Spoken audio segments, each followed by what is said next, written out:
Assalamualaikum warahmatullahi wabarakatuh.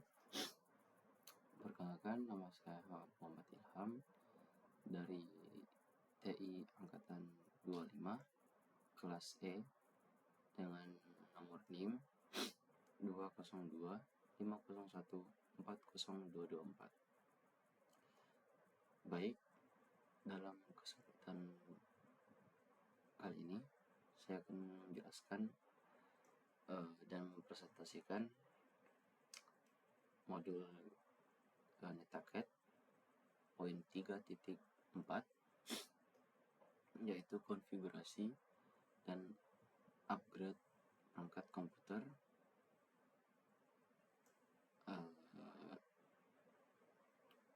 Cara melakukan upgrade hardware komputer beserta alasan, langkah-langkah dan komponen yang harus dipahami sebelum dan selama proses pengupgradean. Mungkin langsung saja kita masuk ke poin pertama dan membahasnya lebih lanjut. Oke.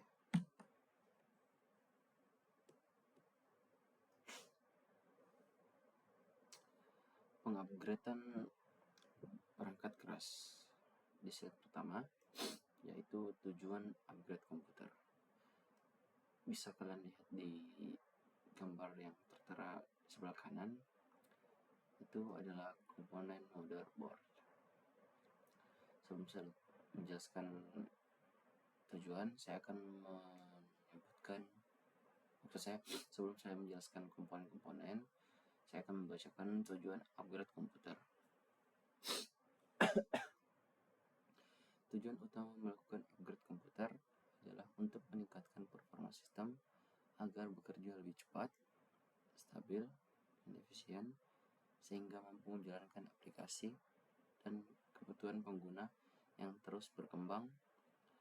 Upgrade juga dilakukan untuk memastikan komputer tetap kompatibel dengan software terbaru, memperpanjang usia perangkat, serta mengurangi hambatan kerja sehingga produktivitas pengguna dapat meningkat secara keseluruhan. Komponen utama motherboard: soket CPU, tempat memasang prosesor, menentukan tipe CPU yang dapat digunakan. 2. Slot RAM untuk memasang memori utama komputer. 3. Chipset, mengatur komunikasi antara komponen utama seperti CPU, RAM, dan GPU. 4. Slot PCIe untuk kartu grafis, WiFi, atau perangkat ekspansi lainnya. 5. Port SATA dan M2, konektor untuk HDD dan SSD. 6. Power connector, jalur pemasok daya utama dari power supply ke motherboard. Dan terakhir, I/O port USB, HDMI, audio, LAN, dan lain-lain. Lanjut ke slide selanjutnya. Langkah-langkah upgrade motherboard. Sebelum saya menjelaskan dan membahas lebih dalam, langkah baiknya saya menjelaskan motherboard. Apa itu motherboard? Motherboard adalah papan server utama dalam komputer yang berfungsi sebagai pusat penghubung semua komponen, baik perangkat keras utama maupun peripheral. Semua perangkat seperti CPU, RAM, kartu grafis, penyimpanan, hingga konektor input dan output terhubung ke motherboard agar dapat bekerja secara terkoordinasi. Tanpa motherboard, komponen tidak bisa saling berkomunikasi. Proses pengupgradean. Mengupgrade motherboard membutuhkan ketelitian karena ada banyak bagian yang harus dilepas dan dipasang ulang. Dokumentasi seperti foto atau catatan sangat membantu agar tidak salah memasang kabel. Langkah utama. Pertama, dokumentasikan posisi kabel. Ini sangat penting. Jika kalian salah memasang, kalian bisa memastikan dalam dokumentasi tersebut, kalian memasangnya di bagian mana. Konektor power, kipas, LED casing, dan tombol panel depan. 2. Lepaskan semua kabel dari motherboard lama. 3. Cabut kartu ekspansi (VGA, WiFi, dan sebagainya) dan simpan di alas anti-statis. 4. Perhatikan penempatan skrup dan standoff yang menahan motherboard. 5. Lepas motherboard lama dan persiapkan masangan yang baru. 6. Pasang I/O shield baru di casing. 7. Pasang motherboard baru dan hubungkan kembali power supply, kipas, panel depan, dan lain-lainnya. Upgrade CPU, syarat dan proses. Syarat kompatibilitas CPU. Pertama, cocok dengan soket CPU pada motherboard. Kedua, kompatibel dengan chipset yang digunakan. 3. Didukung oleh power supply yang tersedia. 4. Heatsink dan fan harus sesuai untuk menangani panas dari CPU baru. Langkah penting: bersihkan thermal siphon dari CPU lama sebelum memasang yang baru.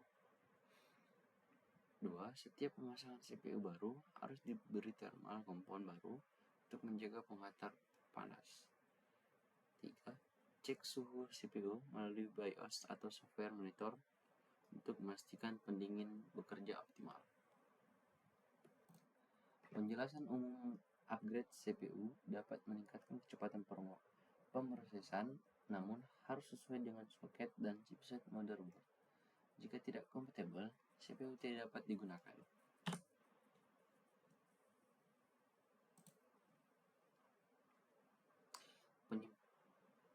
Penyimpanan. Upgrade perangkat penyimpanan, HDD atau SSD.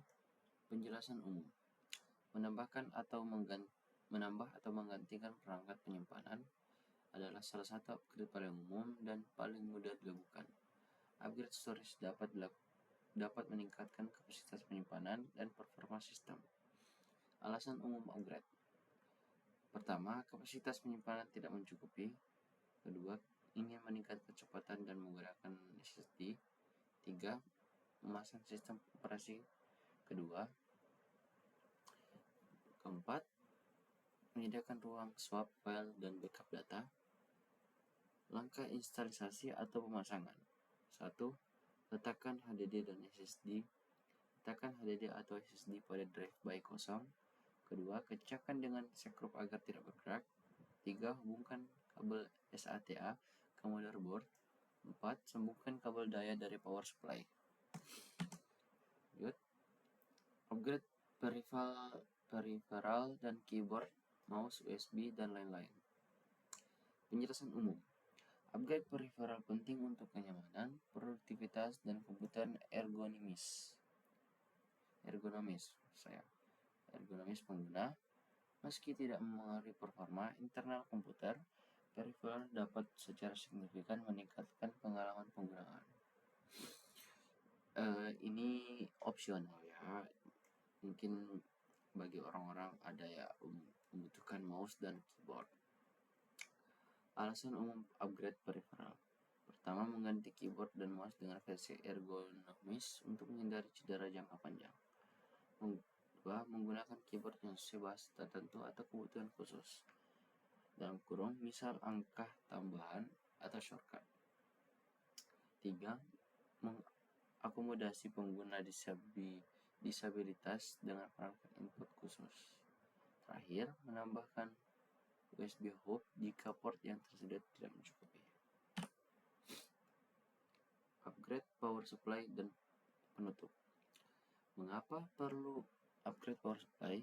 Ketika melakukan upgrade besar seperti motherboard, CPU, dan GPU, kebutuhan daya komputer akan meningkat. Jika power supply tidak mencukupi, komputer bisa restart tiba-tiba, gagal boot, dan mengalami kerusakan komponen.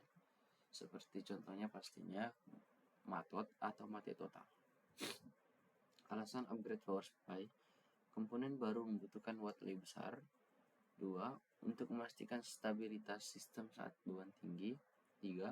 Menambahkan perangkat internal seperti kipas tambahan HDD atau SSD baru atau kartu ekspansi. 4. Untuk menyediakan fitur safety seperti proteksi arus lebih, tegangan lebih, dan efisiensi lebih baik. Manfaat upgrade komputer. Mungkin penjelasannya lebih lanjut karena jika yang saya baca akan lebih panjang waktunya. Langsung saja ke penutup. Terima kasih dari saya. Saya Muhammad Ilham dari kelas E, TI angkatan 25, NIM 20250140224. Saya Ilham, saya pamit. Wassalamualaikum warahmatullahi wabarakatuh.